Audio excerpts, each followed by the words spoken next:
Today I am sitting here with one of my new friends, Scott Clampett, who is the COO of Viewzr.com. Is that right? Or just the company Viewzr? Sure. Both of those things. Yeah. And we're also here with my friend Wes Harper, who is the CEO of Viewzr. That's me. Hi, Wes. Hey. And you're listening to the Cool Story Bry Podcast. I wanted to start out with a story that happened a few months ago with you, Wes. I was sitting here with my buddy James and Kristen trying to set up a test podcast a few months ago, and I just couldn't figure anything out. I wasn't getting levels. I had all of this equipment that was completely unnecessary, cost me hundreds and hundreds of dollars. And then you came in and you're like, what is all this crap? Yeah. You rode in on your white steed. Yeah. Gleaming with just the right amount of sweat. Yeah. No, that's usually how I roll in. Completely saved the day. Yeah.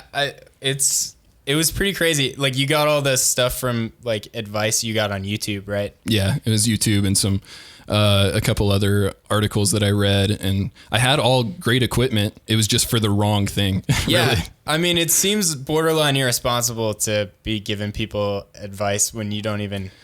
Yeah. And I'm not really sure what the reasoning behind all that was. I don't know if it was for live podcasting or if you really want to set it up so that you have multiple guests, some overseas, just out of town or whatever. I don't know. I don't really understand the whole reasoning behind it, but yeah, I had a huge mixer, then I had a peak limiter, and then I found out I have all of that already within the software that I'm using. Yeah. So I ended up, because of Wes, I ended up saving a couple $100, and I narrowed all of this huge, heavy equipment down to one small, like 8x10 box. It's fucking perfect. So yeah. Way to go, Wes. Yeah. Thanks. Yeah. That my degree was worth something. which is perfect, because the only other audio engineer that I know is the CEO of our company that I work for. Oh, nice. And I didn't want to bother him because he's always busy. So I decided, you know what? Fuck Wes. I'm going to bother him. Right. No, I feel you. I'm glad you did. We didn't even know each other. I think I talked to you for like maybe, I don't know, an hour total before that. Yeah. Over at the island. Yeah. That job. Yeah. The island is an indoor sand volleyball court with a bar in the middle. Yeah. So. And I used to be a bartender there. Shout out to the island. Yeah. It was a crazy place. That's for sure. All right. Well, let's get into it. So, yeah, thanks for your help earlier. Yeah, no problem. And man. I mean, look at it. We're already on episode 3. I'm hauling ass now. I know. Pretty crazy. 3 in like 2 weeks, right? Yeah, just about. I'm trying to do one a week, but we'll see how that goes. So, I was curious because I'm not going to get into age, but you are younger than me, and it seems like every generation someone gets a little bit impressed with the next generation, and I love how you're a good few years younger than me, and you've already started your own business. And yeah. Technically that's true, but I'll take it down. Anyone can just say that they're the CEO of a company. Yeah, that's accurate, but you guys seem to be doing pretty well, and the website seems to be taking off, and every video that I've watched on there is pretty freaking amazing. So I just was kind of curious, what's it like starting a business? Is it as easy as just saying that you're the CEO, or is there a lot more that goes into it? It's not. It depends on what you want to do, but it's not as easy as just saying that you're a CEO. Damn. But I appreciate all the compliments. We've worked really hard to get some of the videos that we have. We have some amazing creators on there. I could shout out to so many. But there's no point. No one's listening to this. Yeah. I don't know. It's in one word stressful, and then in another word, like, really, it's rewarding. Yeah. So it's we haven't really made very much money yet, but we're having a lot of fun doing it. I don't know if Scott has anything to add to that. Stressful is a good word for it. I mean, first of all, I'm glad that somebody's watching videos on the site. Yeah. It's good to hear. Yeah. No, I don't know. I never really saw myself as going into a business until I met Wes, the entrepreneur over here. But I'm super happy that I got into it. It's really hard, especially to try to start something like this with zero business background. Yeah. At all. Like no business degree, nothing. I was going to say neither one of you look like business majors at all. No offense. Nope. That's a compliment because I'm always wearing a V-neck and jeans. So that's my professional getup. No, I feel So, Sure. I don't know where I'm going with that, but yeah. No, we're definitely not MBAs, but part of me thinks it's kind of better that way. It's we get to learn along the way, and it's we get to bring a fresh perspective to something that a lot of people would probably be set in their ways about, and we're just kind of doing what we envisioned for the company to be right off the bat, instead of like necessarily always asking if it's going to be possible. Yeah. I think that's definitely a benefit to us, a benefit to starting from nowhere. Sure. You get to make it your own. Yeah. And we get to help people. It's like the whole thing. Music was my first love. So like, this is my way of helping other people that are just as passionate about music and entertainment as I am. Good. So do you have an audio degree as well then? Yeah. Well, I have a show production degree, so it's audio and video and all kinds of stuff, but more in like the live realm. Okay. So yeah. Oh, cool. Are any of the videos that you guys show on Viewzr done live, or are they all edited and then uploaded? They're mostly all edited. There's a couple videos of people performing live, but there's like cut to scenes and stuff like that. I'm sure they messed around in post for it too. I see. Yeah, we don't have the ability to stream live yet. Okay. It's a technical thing that we're gonna have. It's just a matter of getting there and getting the funding and all sorts of other stuff. It seems like a nightmare. I mean, just with this podcast alone, editing takes a while, but if I had to do this live, it wouldn't look half as good, and it wouldn't sound as good either, in my opinion. Unless I had the proper training, which I most certainly do not. Well, and it's hard to run a show and be the director behind the scenes too. Yes. You'd have to be watching the screen the whole time. You wouldn't even be able to interact with the guests. So Yeah, exactly. probably better this way.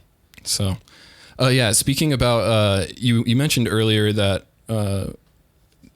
people they're kind of set in their ways. And when you said that, I immediately thought of YouTube and how that seems to be the number one source of video on the internet. And sadly, there's no quality control on it at all. So to me, YouTube is a mountain of poop, of fecal matter, with like these small gold and silver nuggets hidden inside. And it takes a while to dig through all this crap to find those gold nuggets. And so that's one reason why I really appreciate what you guys are doing with Viewzr, because every video I've seen on there, I'm very impressed with. And I'm not just saying that because you guys are my friends. I genuinely mean that. Well, thanks. Yeah. There's a lot. We set out to build a competitor to Netflix, and we're still trying to do that. We're going to be doing it every day. But we're not shying away from short form stuff like short films or music videos or, like compiling that stuff together to make it like TV sort of stuff. But, like YouTube, they don't screen anything. Anyone can put anything on there. And I think that was, it's their biggest feature, and it's also their biggest flaw. Yes. And Vimeo, in my opinion, is a really great company, and they're doing a lot of great things, and they're doing a lot of the same things that we want to do, but they're not executing it very well, if you ask me. I don't have much of an opinion on that because I don't know enough about the business side of it, but yeah, everything I've seen on there, I'm pretty impressed with as well. But yeah, what sort of things would you have done differently if you were the CEO of Vimeo instead? Well, I guess you don't have to get into that if you don't want to. It's good. So they started as a place for more professional creators to just store their videos. So it was a lot like how YouTube started. Okay. we started from the perspective that we wanted to build something like Netflix that would treat creators fairly.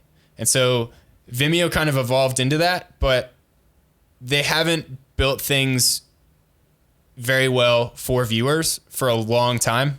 And they've sort of shot themselves in the foot because one of the biggest use cases you see for Vimeo are creators just putting up like demo reels. Mm-hmm. There's less quality control than we're going to have, although it's relatively similar, but they do it on the back end. So you can upload anything and no one's going to take it down unless it gets popular enough and they realize it's not good. So there's a lot of stuff that we would do differently. We could do a whole show about how we want to compete with Vimeo and we could do things better. But that was probably a stupid question just because we don't want you guys to give away your secrets that you guys have planned for Viewzr in the future. But I don't have very many reservations about talking about it. Okay. We want to do a lot of stuff for viewers and for creators that are going to really make a difference. And Vimeo is doing those things, but they're just not doing them on the scale that we think they could be done. We want to change an industry, and they're providing tools. Nice. That is one thing that I'm very nitpicky about when I see any sort of art. Really, is quality. You can tell when someone put a lot of work into something, and it just it's kind of just a really big pet peeve of mine when you see something that's done that with 2 clicks of a button could have been fixed like that. And it probably comes down to budget. It obviously comes down to budget and rendering time and probably a producer ahead of them telling that they need to get it done almost immediately. But I'm kind of curious, how do you guys, since art is subjective, how do you guys kind of moderate what gets put on your website and what videos are good enough to go up there? How do you guys judge all of that? Sure. So, as a creator, you upload your content and it comes through us first. Mm-hmm. And we curate it for, we want to pride ourselves on being a professional platform. So we curate things for audio and visual technicalities. Like obscene clipping and static sounds is just like poor, professionalism when it comes to audio and visual stuff is not the place that we want to be. We become YouTube the more we start to add content like that through or let it through. Exactly. So we judge for that, but we definitely don't judge for, the artistic vision of what the video is. Like whatever story you want to tell, whatever theme you want to portray, that's cool. Do that. Right. Okay. It just has to look like you put work into it. Like you want it to be taken seriously. So if the execution is poor and the quality is poor, but it's a great story, obviously it's not going up there. And that's a good thing in my opinion, because execution is the biggest part of making anything. As long as you have good pre-production, you can go in there and just nail down the shooting and then fix everything in post and then upload that. And then I guess what I'm saying is with YouTube, everyone thinks that they're a director and an actor and can get the best quality with just their cell phone. Mm-hmm. And it's is it as annoying for you guys as it is for me? Oh God, YouTube drives me insane sometimes. And it's hard to find anything that you would really want because there's so much stuff on there now. Yeah. It's like 400 hours of video uploaded every hour. Oh my gosh. So it's like you can't. It's impossible. It would take you an infinitely long time at that rate. Like it would be going faster than the rate that you could even watch it. So it's so hard to organize all that information, and you have Google behind them.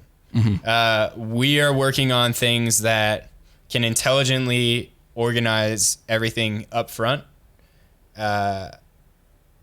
in such a way where we can make really predictive guesses about what people are going to like watching, mm-hmm. based on everything else that they watch and based on all the other data that we're collecting. And it sounds kind of big brothery, but it's where the world is going. And we're really excited about what the possibilities are with that. It's like an entire customized entertainment world that you get to create on your own is where we're trying to go as a viewer. Good. That's what everything should be that way, in my opinion. Yeah. Everything should be modular, and you should be able to, like Lego pieces, basically. I should be able to take this piece and put it here, and then this piece and put it here, and eventually I'm going to create a spaceship, And or whatever, down to the individual. Yes. So it's like in time, your experience of Viewzr will be way different than anyone else's. It'll be as unique as you are. Awesome. So, I mean, Do you want to go into specifics? Some ideas that you've been tossing around? You have to. Oh now. man, I mean, There's millions of people listening. yeah. So we are going to be it's not really in the near term, but we're going to be investing in machine vision so that computers can watch videos and analyze all of the traits, all of the elements of a video. And we're talking like thousands of data points per video. Similar to Pandora. Very similar to Pandora. So they have like 450 elements per song, and they rate those elements on a scale from 0 to 5. And so we would do that. I mean, videos are obviously a lot more complex. Is it checking for quality control? Is that what's... Partially, but it's checking for elements like certain types of comedy, like slapstick comedy could be 0 to 5, and it would analyze the actual visuals. It would analyze the dialogue, and it would analyze the audio. Oh, wow. And the computer would do all that stuff, put it in a database, and then find out what you like and show you things that you would like based on the specific elements that you're drawn to. And we even want to create things that can bring you out of your comfort zone if you choose to. Oh, nice. So it's like you can, yeah. The robots are taking over. Yeah, but it's going to happen anyway. And it's like, no, I completely we agree. might as well have fun with it, Yeah, of course. So. No, that's awesome. Congratulations, guys. Thanks. I mean, we're not close. No. But You'll be there. It's always fun to brainstorm. Yeah. The strategy is fun. The actual execution is where it gets hard. But yeah, I think it's necessary. So you guys will get there definitely. The way I picture a lot of sites right now is when you're organizing something, like, I don't know, think of like kitchen cabinets or something. If you have a drawer for your silverware, and then you have a drawer for your other utensils like spatulas and whatnot, and then in every kitchen there's always a junk drawer, and that's where everything else gets thrown into, no matter what it is. It could be an old sock. Basically what I'm saying is YouTube seems like the junk drawer of the video sites, and what you guys are doing, I'm just really impressed and pleased with. So Thanks, man. What? Viewzr.com. Everyone who's listening. Yes, exactly. It's the word view, VIEW, ZR. Thanks for that, Scott. Yeah. That's beautiful. Show some more cleavage next time, though. Yeah, yeah, Vanna Viewzr. White. Do you guys think that we need more sites like Viewzr, or do you guys just want to be that one site that everyone goes to? I think we just need the one. Yeah. Yeah, I agree. I think across the board, the world could benefit from people trying to do benefit creators and the people who run the industry. I feel like there's a lot of good content on YouTube that just gets kind of filtered out by all the nonsense and everything else. And it's nice knowing that there's someone out there that's doing some quality control. So do you guys, you guys are, am I allowed to talk about you guys moving out of state? Yeah. Sure. So you guys are moving to California, obviously one of the best states in the United States. Are you guys pretty excited? Yeah, pretty excited. We're going in pursuit of funding and to hopefully build the right networks amongst creators and just the startup world. We don't have a place to live besides my car. Nice. So we're bunking up in a 2013 Ford Escape for however long it takes. Yeah. Very nice. It's impressive. Yeah. starting your own business and following your dreams is not easy. So, what was it like what was it like quitting everything, just dropping everything and deciding, you know what, screw it, I'm going to move to California, and not for the weed, because Colorado already has that. Yeah. I don't know. Yeah. It wasn't that difficult for me to make that choice. I was living in Maryland, in Annapolis. So I had to decide to quit my job there and move out here, to live under the stairs in his parents' basement. Oh, nice. And I mean, but that's like immediately after college. Before college, in high school, like the thing for me was music. Like I wanted to be a musician, like whatever it was going to take, like I was going to be a musician. Like I didn't even want to go to college. But my dad convinced me that I needed something to, you know, support myself while I was living on the street making music. Right? Yeah. Something to feed myself with. That's a lot of the previous generation pushed us into attending college so we can eventually get a good job so that we can pay off our college debt. Right. Right. So exactly. I suppose the apple doesn't fall too far from the tree with you, Wes. Your parents must be pretty cool to let your buddy move into the basement. Yeah, there's actually 3 of them in my parents' house. Oh, wow. Are you there too? Yeah. Are you one of the 3 or is there... I'm one of the 4. Okay. Wow. Total. Yeah. They're awesome. They're great people. They're super nice. Gotta love my parents. Shout out to my parents. Is your dad, Scott, is your dad as supportive of you doing all of this? Yeah, they both my parents are pretty good at, like, if I come to them with something I'm excited about, they're really good at like not saying anything that would make me think like they're not supporting me. Even though they may not have known how serious I was taking it, but like at this point they know that I'm very serious about it and they're super supportive and helpful. And my dad's an operations executive, so he's like helping me out and sharing knowledge and stuff now. So that's perfect. Yeah. It's nice when parents have quality control when it comes to what they say to their children. Sure. I mean, it can't be easy to hear that your kid wants to quit his job and go bootstrap it in a car in LA to start a business, right? Yeah. It's not the most responsible choice, but no, they're glad that I'm chasing something that I want to do. So to be honest, I'm kind of envious of you guys. You guys are living the dream. That's super awesome. I don't think I've ever done anything like that. Just dropped everything and moved out of the state. I've pretty much been in Colorado my whole life. So my life's been interesting, but I can't say that I've ever taken a leap of faith like that. Yeah. So. Funny story. This is a good story for the podcast, actually. Perfect. We decided, it was such an impulsive decision. So it's like it really isn't glamorous. It's just like it's super impulsive. So I got off the phone with my mom, and I was in a bad mood from the day, just like from being stressed out with, you know, like the rate that the company is growing. And I was like, I turned to Scott, we were on the way to the gym, and I was like, what would you do if I wanted to move to California tomorrow? And he was like, I guess I'd go. Pretty much. It's like, shit. Yeah, I guess I'd go. And I was like, okay. And then later that night, I was like, you know, the more I think about it, the more I really feel like we should be out there. And then we decided to go. And then the day before we were going to leave, our car that we were going to live out of got totaled by a drunk driver. Oh, yeah. No. Yeah. I don't know why I'm laughing. I'm so sorry. No, it's crazy. It's crazy, yeah. It's crazy. No one got hurt, which was good. Yeah. Was it parked? No. At a red light. Yeah. Oh, okay. Yeah. Okay. Yeah. So crazy. Set us back almost a month, so.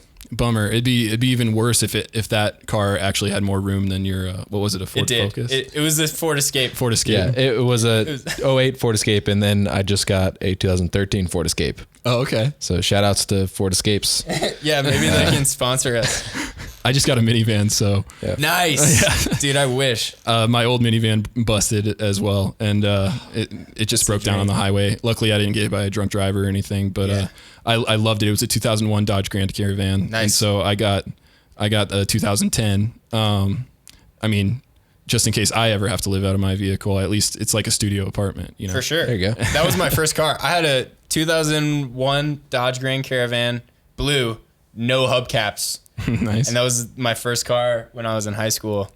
I was rocking that thing around. I think I still had half my hubcaps before. Oh, nice. Before it broke down. Nice. But, both front, both back. I think it was one of each on both sides, just to keep it nice and even. So Right.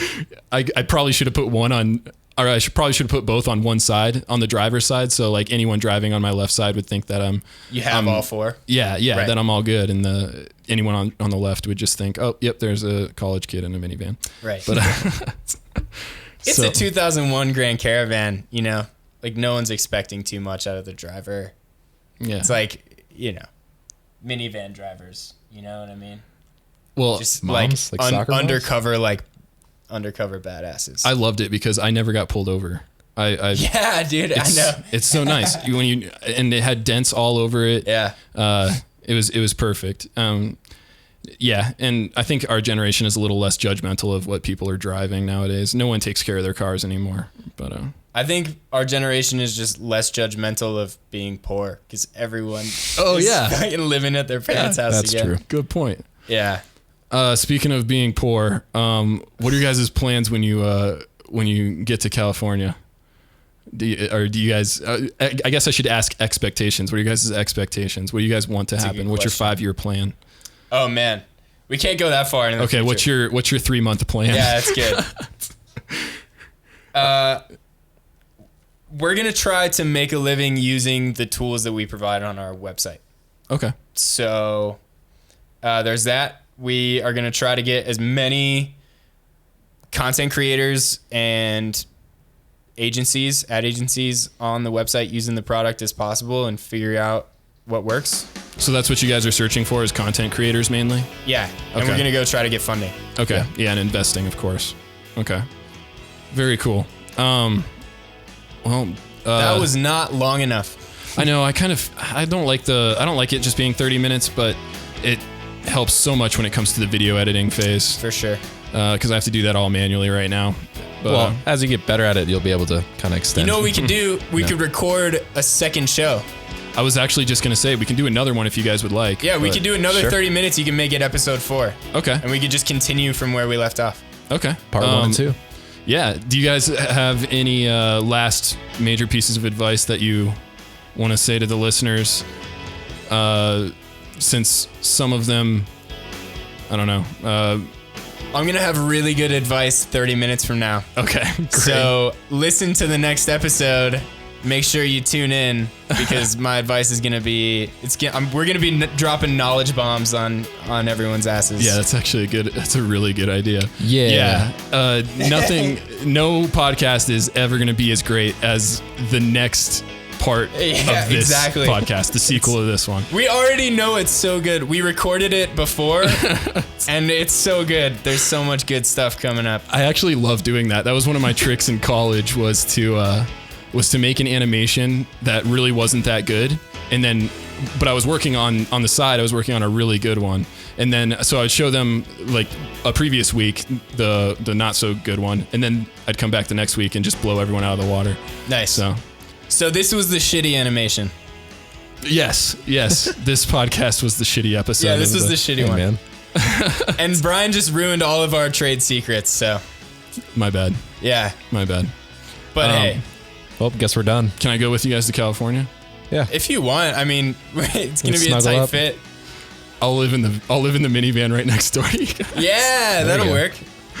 We can invite some friends. We can have a couple of people in the minivan, Yeah. a couple of people in the Escape. I'd have to take my girlfriend. I can't go anywhere without her. She's pretty That's amazing. true. That's true. So, So hope you guys are cool with chicks. yeah, I like chicks. yeah. I don't know what else to Chicks say. are about good. that. Yeah. Thanks a lot for listening. Yeah, check out the next episode. Awesome. Thanks a lot, guys. Yeah. Thanks for having us. Hell yeah. Of course. It's so much fun. I had so much fun doing this.